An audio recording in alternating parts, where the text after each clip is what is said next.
यहाँ क्वालिफिकेशन है, ठीक है, एक क्वालिफिकेशन कैटेगरी है, मैक्सिमम वेटेज है और criteria for award of weightage, ये 3 सेक्शन है, ठीक है।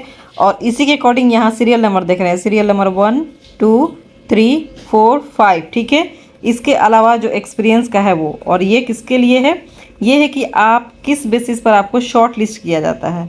आपको यहाँ पर शॉर्ट लिस्ट कैसे किया जाएगा क्राइटेरिया के लिए, फाइनल ये इसके लिए इंटरव्यू के लिए कि आप कैसे एलिजिबल होंगे, इसके लिए, ना कि आपका फाइनल सिलेक्शन के लिए, इंटरव्यू के लिए है, किस तरह से मार्क्स का वेटेज दिया जाता है।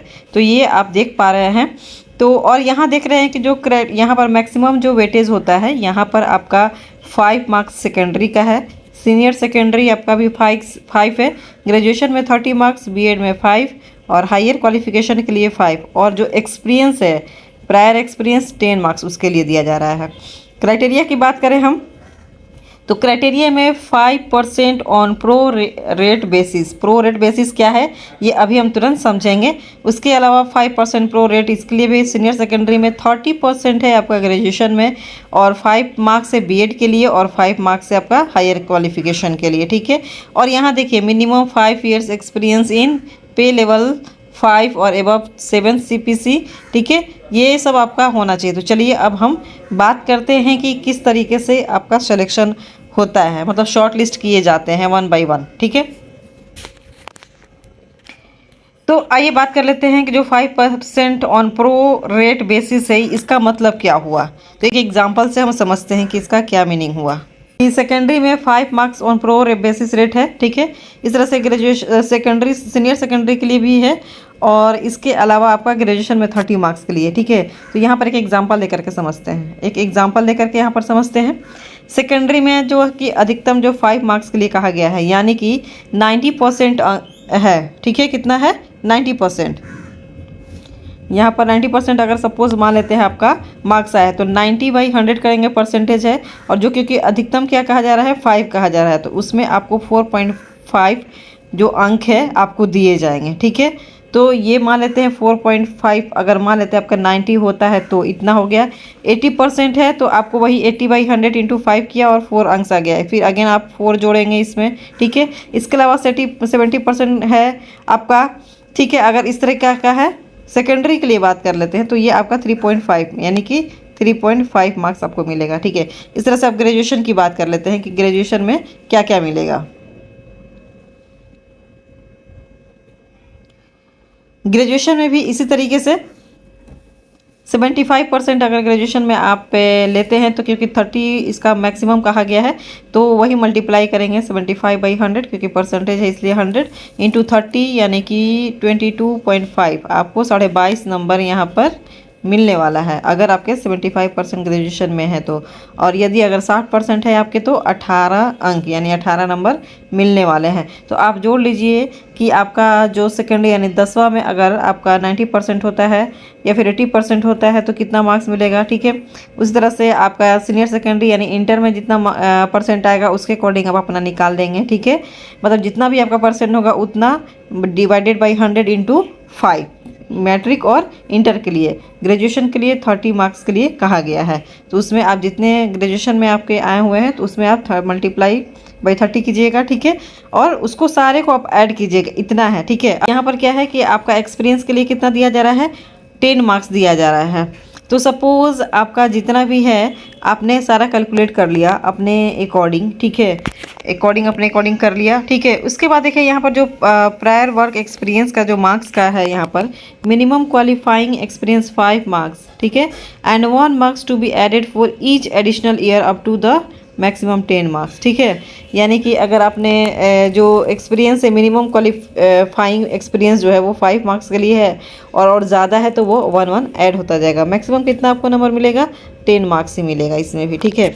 और इसका जो वेटेज के अकॉर्डिंग यहाँ पर भी जो किया हुआ है कि जो मिनिमम 7 ईयर्स जो एक्सपीरियंस का है, वो जो 7 ईयर्स का है, 5 ईयर्स का है, कैसा आपका एक्सपीरियंस है उसके अकॉर्डिंग यहाँ पर वो वेटेज। जैसे कि यहाँ ये भी कह रहा है कि अगर आप पहले कहीं पर काम कर रहे हो और 29,200 रुपये प्रति माह आपको मिलता हो, तो भी आप के लिए वेटेज ये जो मार्क्स है आपको मिलेगा। या फिर आप एक्स डिफेंस में थे, ठीक है, और हैविंग वर्क एक्सपीरियंस कितना, मिनिमम 5 कह रहा है, मिनिमम यानी कम से कम 5 साल, ज़्यादा भी कितना भी हो सकता है, ठीक है, और उसका 7 CP आपको 7 CPC मिलता हो, ठीक है। Work experience in case of candidate having worked in JNV, अगर JNV में आप काम करते हैं और 3 साल तक आपने किया है, ठीक है, तो उसमें भी आपको वो मिलेंगे। यहाँ पर रिड्यूस टू 3 ईयर है ना, आपने 3 साल वहाँ पर बिताए हैं काम में, तो भी आपको ये मार्क्स मिलेंगे। यानी टोटल कितना हुआ, 60 मार्क्स आपका मैक्सिमम जा रहा है, ठीक है, 16 मार्क्स। अब बात कर लेते हैं कि जो इतना अगर 60, क्योंकि आपने जब भी देखा होगा अगर आपका शॉर्ट लिस्ट होकर के आया होगा इंटरव्यू के लिए, तो आप इसी के इर्द गिर्द देखते होंगे, इससे बिलो या इससे इसके आसपास, ठीक है।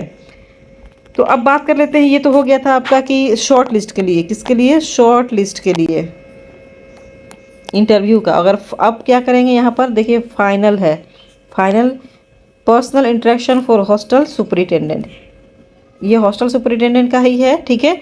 तो अब ये आपका हो गया था कि शॉर्ट लिस्ट हो गए थे आपके जो भी डॉक्यूमेंट्स आपने जमा किया था और आपने जो फॉर्म फिल किया था उसके अकॉर्डिंग। अब ये जो लिस्ट है आपका पर्सनल, यानी जब इंटरेक्शन होगा वहाँ पर जाएंगे और किस तरह से वहाँ पर ये मार्किंग की जाएगी।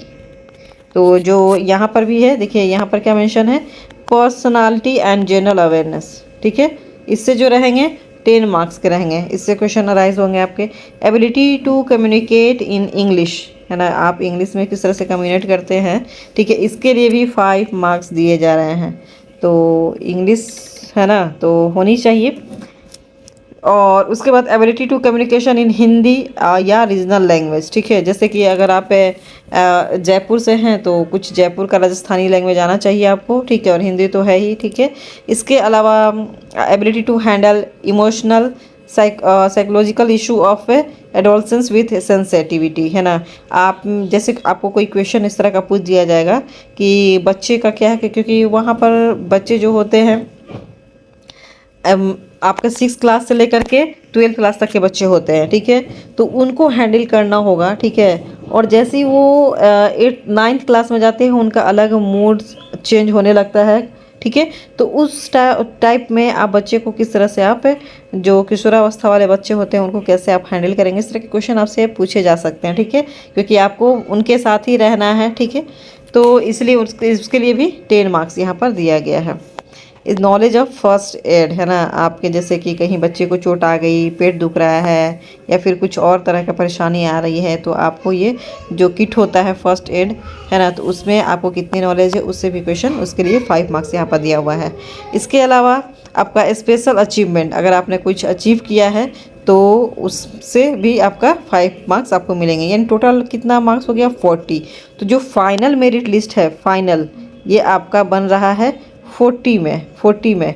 तो आप 40 या फिर 38, 39 बहुत सारे का आता है, ठीक है, 35, तो जो हाईएस्ट आता है उसके अकॉर्डिंग, और सीट जितनी है, हर रीज़न का अलग अलग सीट है, तो सीट के अकॉर्डिंग आपको वहाँ पर कॉल आता ही आता है, ठीक है। और एक मैंने अभी इससे पहले एक वीडियो बनाया था जयपुर रीजन का, जो कि इंटरव्यू हो चुका है TGT और PGT के लिए, और उसके रिगार्डिंग फिर भी मैसेज मुझे आ रहे थे कि क्या कब होगा, तो उसके रिगार्डिंग मैंने वीडियो एक बनाया था जिसमें ये है सब कुछ कि कब हो गया था और किनका लिस्ट आया हुआ था, सारे सब्जेक्ट्स का आया था, नहीं आया था।